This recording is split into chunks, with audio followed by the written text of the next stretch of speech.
My English name is Pamela. My Chinese name is Zhang Jingpei. My student number is S741027. My level at NCUE is freshman. The speech is the disarming cast to act right now on climate change. The speaker is Greta Thunberg. When I was about 8 years old, I first heard about something called climate change or global warming. Apparently, that was something humans have created by our way of living. I was told to turn off the lights to save energy and to recycle paper to save resources. I remember thinking that it was very strange that humans, who are an animal species among others, could be capable of changing the Earth's climate. Because if we were, and if it was really happening, we wouldn't be talking about anything else. As soon as you turn on the TV, everything will be about that. Headlines, radio, newspapers. You will never read or hear about anything else, as if there was a world war going on. But no one ever talked about it. If burning fossil fuels was so bad that it threatened our very existence, how could we just continue like before? Why were there no restrictions? Why wasn't it made illegal? To me, that did not add up. It was too unreal. So when I was 11, I became ill. I fell into depression. I stopped talking and I stopped eating. In 2 months, I lost about 10 kilos of weight. Later on, I was diagnosed with Asperger's syndrome, OCD, and selective mutism. That basically means I only speak when I think it's necessary. Now is one of those moments. Applause. For those of us who are on the spectrum, almost everything is black or white. We aren't very good at lying, and we usually don't enjoy participating in this social game that the rest of you seem so fond of, laughter. I think in many ways that we autistic are the normal ones, and the rest of the people are pretty strange. Laughter.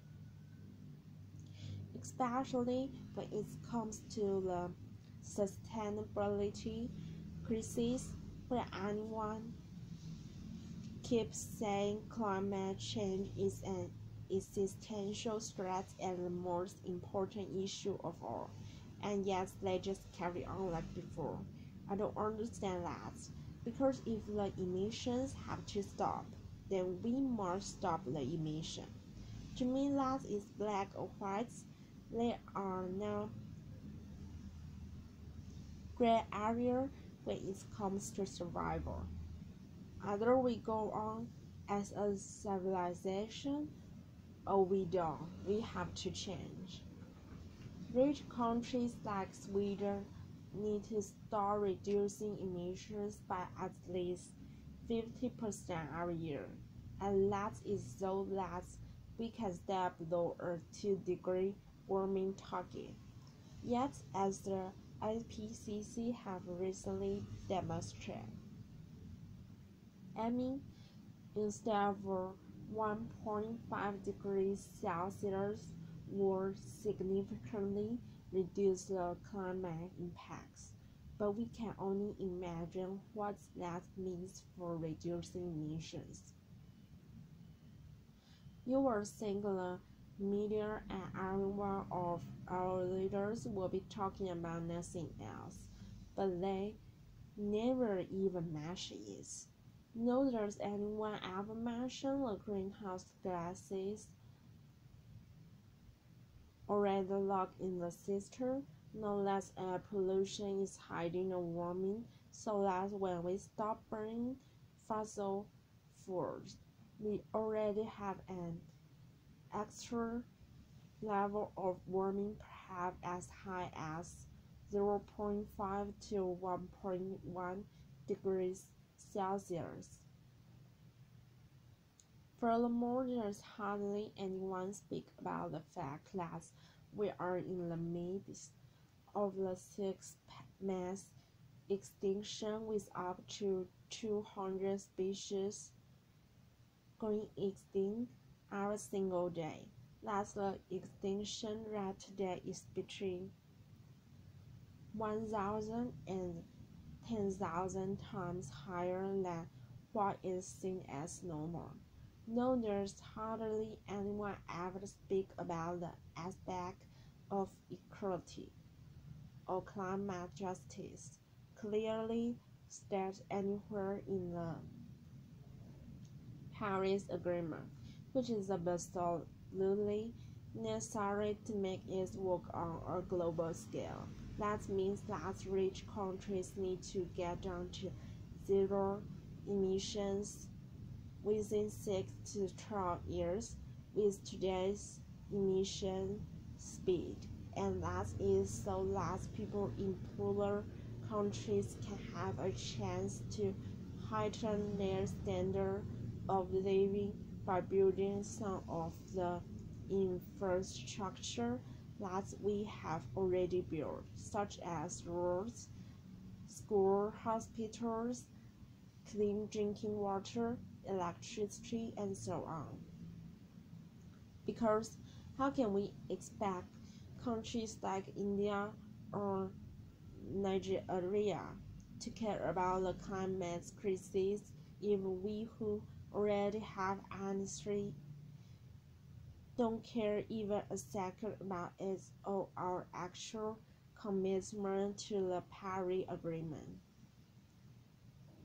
So why are we not reducing our emissions? Why are they in fact still increasing? Are we knowingly causing a mass extinction? Are we evil? No, of course not. People keep doing what they do because the vast majority doesn't have a clue about the actual consequence of our everyday life, and they don't know that rapid change is required. We all think we know, and we all think everybody knows, but we don't, because how could we?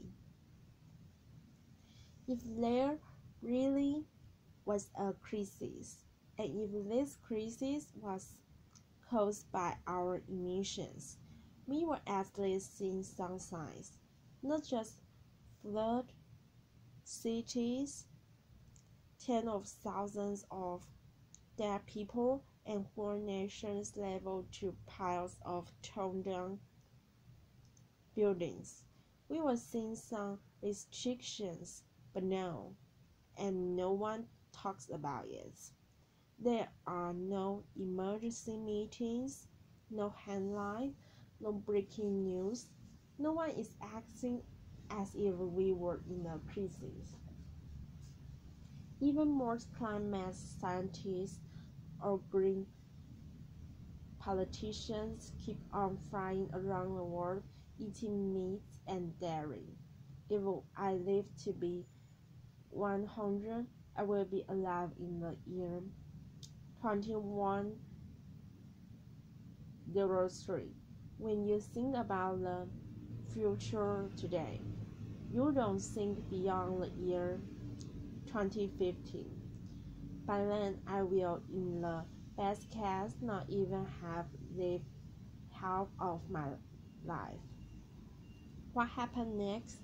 The year 2017 I will celebrate my 75th birthday. If I have children or grandchildren, maybe they will spend that day with me.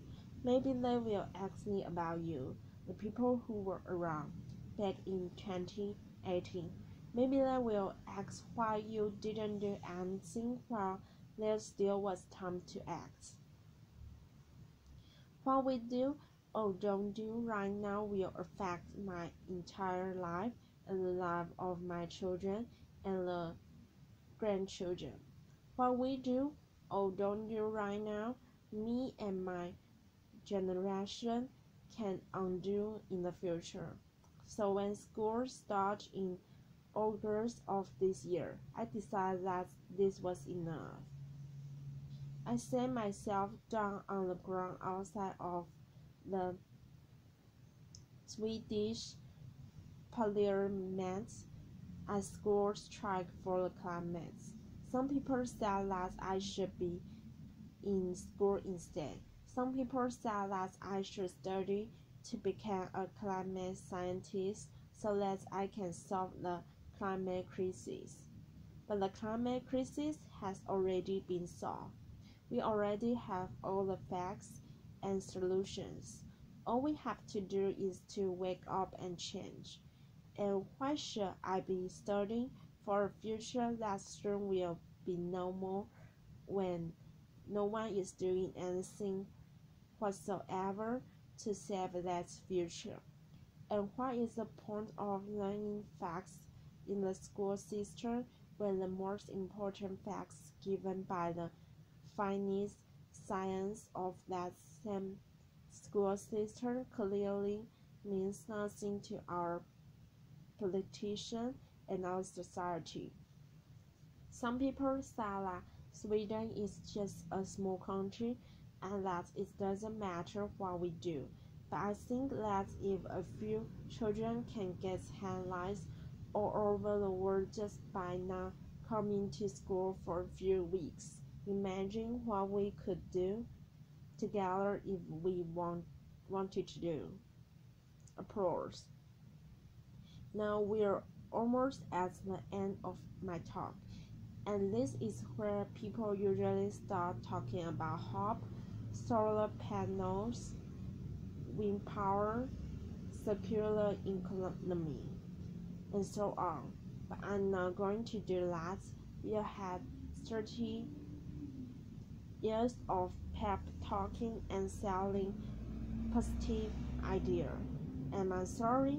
But it doesn't work, because if it would have, the emissions would have gone down by now. They hasn't. And yes, we do need hope. Of course we do. But the one thing we need more than hope is action. Once we start to act, hope is everywhere. So instead of looking for hope, look for action, and only then hope will come. Today we use 100 million barrels of oil every single day. There are no politics to change that. There are no laws to keep that oil in the ground. So we can save the world by playing by the rules. Because the rules have to be changed. Everything needs to change, and it has to start today. Thank you. Applause.